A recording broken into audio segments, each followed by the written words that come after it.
What is going on, Multiversers? Welcome back to the channel, and it's Sunday, and you know what that means. It's time for the next Multiversus Yay or Nay episode, and we got ourselves a really cool character for today's series. Today's episode is gonna be featuring Sub-Zero from the Mortal Kombat series. This should be a fun one. We've only done one Mortal Kombat character for this entire series so far, and that's been Scorpion.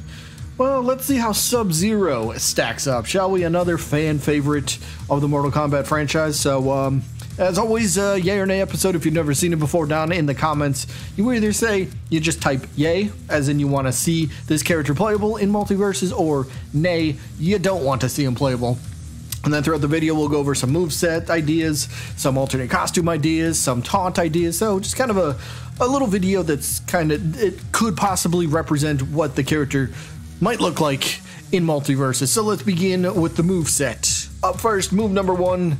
Y'all know me, when we do these yay or nay episodes, I try to do my best to include at least one projectile, and boy does Sub-Zero have many to choose from, but we're gonna go with the standard ice ball projectile. So, standard projectile here. Sub-Zero basically sends out this ball of ice hurling forwards, and if it makes contact with the opponent, since this is Multiversus, and it does have that freezing sort of mechanic in the game, well, maybe if the ice ball hits the opponent, it could apply a stack or maybe a few stacks, 2, 3, 4 stacks of frozen on the opponent. Because let's face it, we do not have a character in the game currently that focuses on ice type weapons, projectiles, movesets.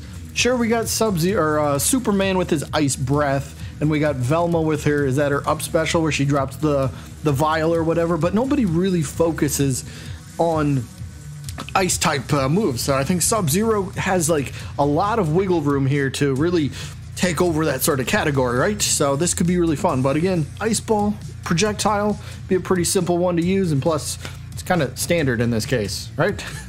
Move number two, let's go to the ice slide.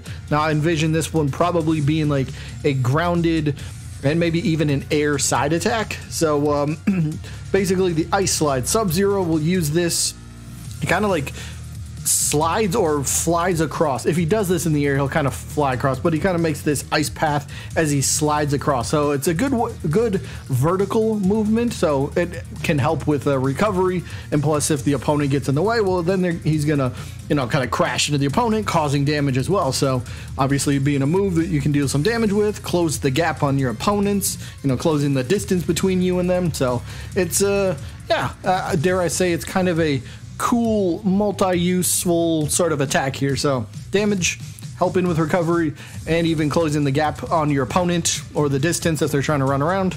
This could be fun. This could be pretty fun. And as always, it's a nice attack.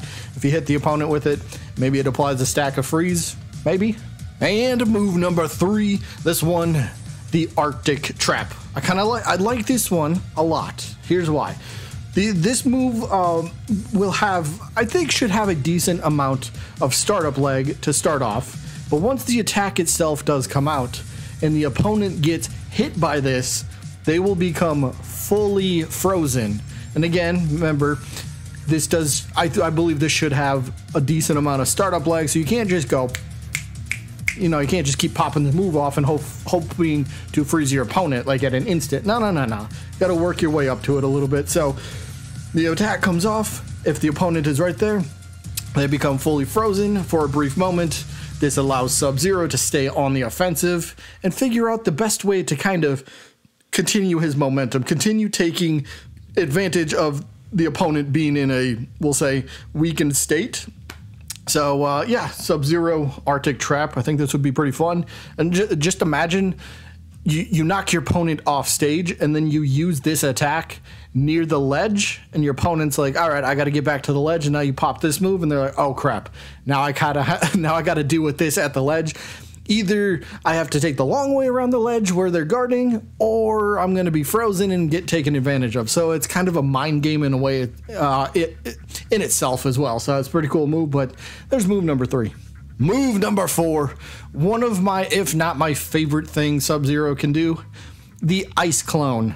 I love this thing so much. It's so cool. So Sub-Zero can create this ice clone of himself, basically. So it's kind of like when he dodges or kind of evades backwards. So I don't know if you put that a part of his dodging, but then maybe that could be a part of maybe his like his unique perks, I guess you could say, for Ice Clone. So if he dodges, of course it will have cooldown, but if you dodge or evade, there will be an Ice Clone of Sub-Zero in the exact spot of when he dodged. So what happens with the Ice Clone? Well, if the opponent then makes contact with it, they could also become frozen or apply a lot of stacks of frozen to that opponent.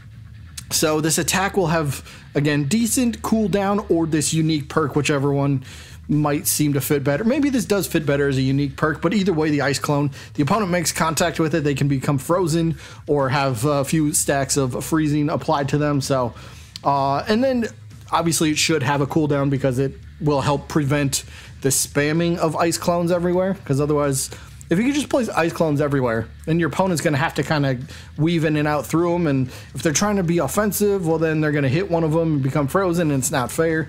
So I think another sort of thing that you can put on this would be like, there could only be like 2 Ice Clones out on the field at maximum. So if you have 2 out there and you go to use this again somehow, well, the first one's just going to disappear and the third one essentially takes the place, but in a different spot on the battlefield.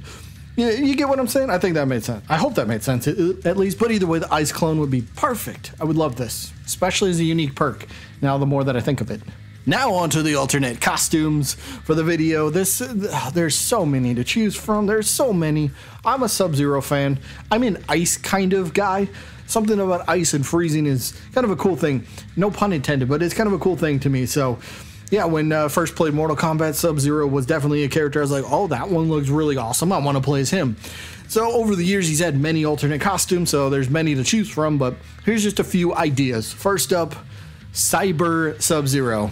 This would be kind of cool. I wouldn't mind if this was a legendary or an epic, but I don't see this being a rare. This one's too cool to be a rare. This one needs to be higher rarity, okay?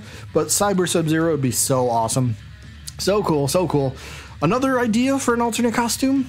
Maybe some people might not like this one. Maybe you do. But what about Revenant Sub-Zero? Yeah, remember this? Remember this look? Yeah, I think it could be kind of fun. This could be a fun one, I think. Definitely. Definitely. But one more idea for an alternate costume? What about just like a callback to the original in a way? This one is called the Blue Steel look. Come on. I mean, this looks clean. This looks clean. This could be his rare. This could be the one that like maybe he launches with or something like that. You know, when a character first comes out, they got one alternate costume. Maybe this is it. Or maybe Cyber Sub-Zero could be it too. I'm just saying. But either way, this one, the Blue Steel, looks so good. So clean. Right to the point. Represents his old school look while still being sleek and fresh. And yeah, come on. I'd rock this. I'd rock this. But there's just a few ideas for some alternate costumes. And now on to the taunt / winning animations, I guess we could say. So first up, the first taunt we have here is kind of him, I guess we'll say he's gathering or he's collecting ice energy. You know, he's just kind of, you see the little clip playing and just kind of absorbing everything and turning it, just that for a quick little taunt. Maybe that's his winning animation. He's like, yes, I'm building up energy. Something like that, I guess, could work pretty well. But how about another taunt? One more idea here. What about this one? Where he just kind of like pulls out some ice daggers and he just kind of like does kung fu moves with them or something like that. Kind of twirls them around a little bit. I don't know what you would name this. The icicle twirl. That sounds lame, but you see what's going on. So yeah, you understand. I think this would be kind of cool. You know, start the match real quick, get a KO, and you're like, oh yeah, quick little taunt. I think this fits the bill pretty well. And now for the yay or nay portion of the video. Oh, I'm giving this guy a yay. I want to see some Mortal Kombat representation in Multiversus, please.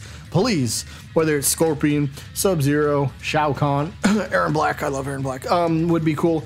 But, you know, whoever it might be, I want to see some Mortal Kombat representation, Reptile, in whatever it might be. I'm down for it. So, yeah, Sub-Zero definitely gets a yay, especially since we don't have a character that really takes advantage of the freezing or the ice type kind of character. We don't have that yet, so it'd be kind of perfect for that. What do you think?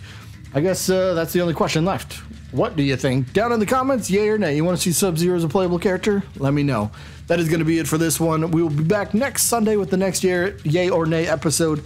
Whoever won the poll. It was pretty close. Last time I checked it, it was Neo and Fred Jones. They were pretty close, but one of those two is going to win the poll. since they're so close, they both might end up getting their own episode, but we'll see. Whoever wins probably gets the episode next week. Maybe. We'll see. Either way that is going to be for this one. Hope you all enjoyed, and I guess I'll see you when I'm looking at you.